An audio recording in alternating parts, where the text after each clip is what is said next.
Hi, long time. So ஒரு குட்டி கதை.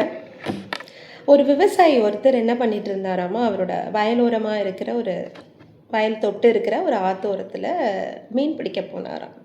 யாரோ சொல்லியிருக்காங்க அவருக்கு, அதாவது அந்த ஆற்றுல வந்து தங்க மீன் ஓடிட்டுருக்கு அப்படின்னு. ஸோ எல்லாருக்கும் தெரியறதுக்கு முன்னாடி நம்ம போய் நிறைய மீன் பிடிச்சிருவோம், செட்டில் ஆகிடலாம் லைஃப்பில் அப்படின்னு போகிறாரு. அப்போது மீன் பிடிக்க இறங்கிட்டாரு. அப்போ வந்து சடனாக ஆற்றுல வந்து வெள்ளம் வந்துடுச்சு.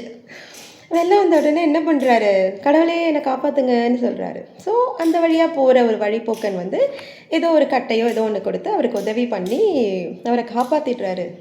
மனுஷன் கரைக்கு வந்தோடனே என்ன சொல்கிறாரு தெரியுமா, கடவுளே எதுக்கு வந்து நீங்கள் இப்படி தண்ணி வெள்ளம் அதிகமாக வர வச்சிங்க, நானே லைஃப்பில் செட்டில் ஆகலான்னு நினச்சேன், இப்படி பண்ணிட்டீங்களே அப்படின்னு சொல்கிறாரு. ஸோ நம்மளும் அப்படி தான் வாழ்க்கையில் நிறைய வந்து இந்த ஃபார்மர் மாதிரி தான்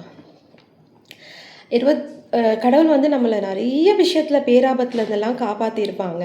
ஆனால் அதுக்கெல்லாம் நன்றி சொல்லாமல், நம்ம தேவைகளெல்லாம் சந்திச்சிருப்பாங்க, அதுக்கெல்லாம் நன்றி சொல்லாமல், நமக்கு எது நடக்கலையோ, ஏன்னா அது நமக்கு நடக்கலைன்னா அது நமக்கு தேவையானது இல்லைன்னு அர்த்தம். ஸோ வந்து அதுக்காக வந்து நம்ம ப்ளேம் பண்ணிட்டு உட்காந்துட்ருப்போம். அதுக்காக ஒரு நாள் ஃபுல்லாக, ஒரு மாதம் ஃபுல்லாக, ஒரு வருஷம் ஃபுல்லாக அழுதுட்டு உட்காந்துட்டு இருப்போம். ஸோ நம்மளும் அந்த விவசாயி மாதிரி தான். சின்ன விஷயம், அவர் தங்க மீனை தான் வந்து மிஸ் பண்ணார். அவருக்கு பெரிய விஷயம் அவரோட அவர் உயிரை வந்து கடவுள் அவருக்கு கொடுத்துருக்காரு.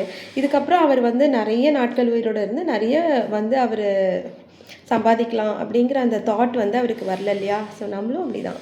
நம்ம என்ன பண்ணலாம், கிராட்டிடியூடோட 2025 நமக்கு நடந்த எல்லா நெகட்டிவ்ஸையும் மறந்துட்டு அதுக்கும் தேங்க் பண்ணிவிட்டு, ஏன்னா அது நடக்காதனால நமக்கு நிறைய நல்லதுகள் நடந்தது இல்லையா.